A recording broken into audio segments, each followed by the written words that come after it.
Back in year 10, I was a typical 15-year-old. At this point, I thought I've grown, right? I was physically stronger, I had better social interaction, and overall, I thought I was doing better for myself.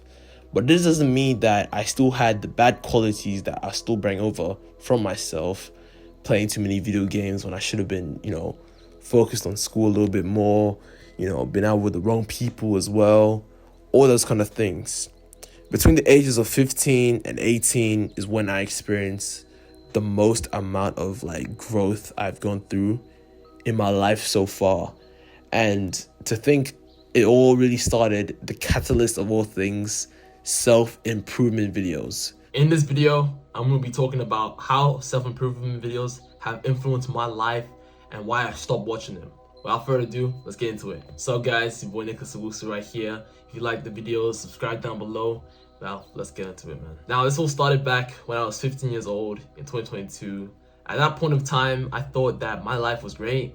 I've improved since I was a little kid. I was more social interaction. I took care of my health a lot better. But at the same time, I also had bad habits I carried over, where I wasn't studying as hard in school. I wasn't eating the right foods as well sometimes. And overall, I just needed someone or something to just keep me going each and every time to stay motivated. So I was in this point where I thought that I was at the greatest, but I still had those bad qualities that were lacking over. In the last video, it shows that a girl blocked me on Snapchat that I talked to throughout the year. I've known her for ages.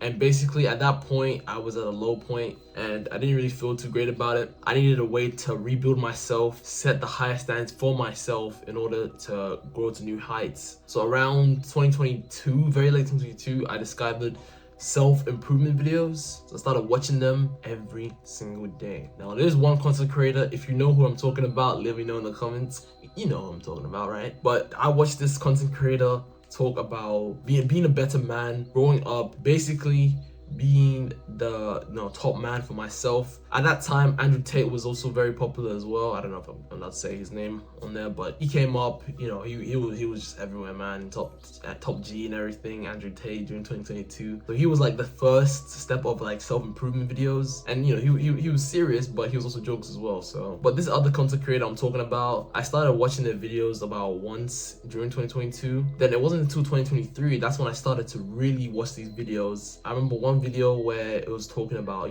advice for women, right? Interacting with women, socially interacting with women. That really allowed me to fully understand women to a point where I'm able to speak to females in the correct manner.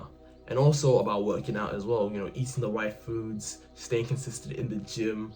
All those videos, they helped me. And I can't lie, every time I've always ended that video, I always felt that sense of motivation, that sense that I feel like I'm doing better for myself, even though I never, did the things, right? So I always like to watch self-improvement videos if ever I felt bad as well.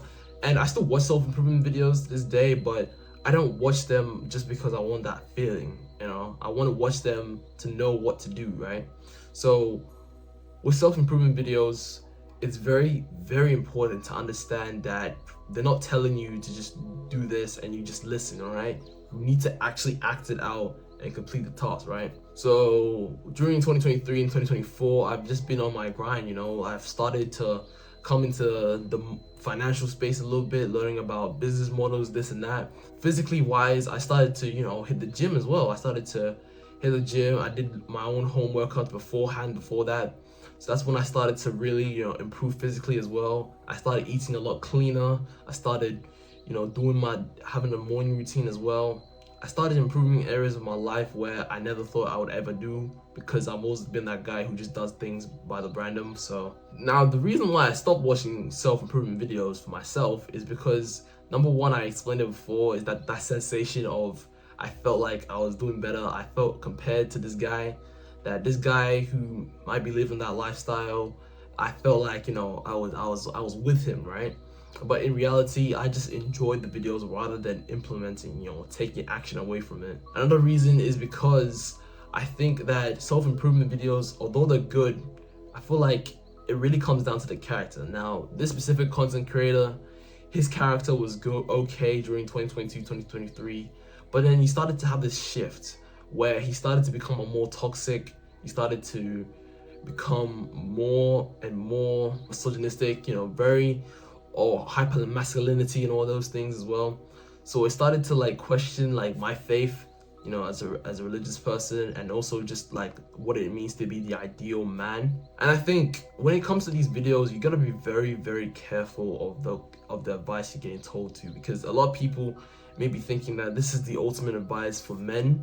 But for me as a man, the ultimate advice will always come through it, whether it's in the Bible or any religious like books or anything that actually, is just generally right for men, right? Self-improvement videos where it comes down to being like super toxic, super masculinity, that's where I start to draw the line, because it starts to make you think that, oh, that is the way of the man, right? When in reality, that's the way of this guy's ideology of men, right? Of how men should be. All I gotta say is that self-improvement videos are absolutely enjoyable, but you have to be careful of the advice they tell you, right? You gotta think of what is objectively right and what is objectively wrong in these videos for you to know that that is the right advice you should take, right? When it comes to self-improvement content creators, I myself wouldn't really consider myself a self-improvement content creator. I make videos, for you guys, but I will always make these videos for myself, to look back, to hear my own words, speaking to myself whenever I feel bad, alright? That's what I always love about my YouTube channel, is that it was always for you guys, but it's also for me to look back on. Self-improvement videos are still useful for the day, but either take the action away from it, implement it, and you gotta understand what advice is true and what advice is not true. For your philosophies, for your beliefs, what is the right advice for you as a man, alright? Hope this video helps you guys. Peace. See you in the next one.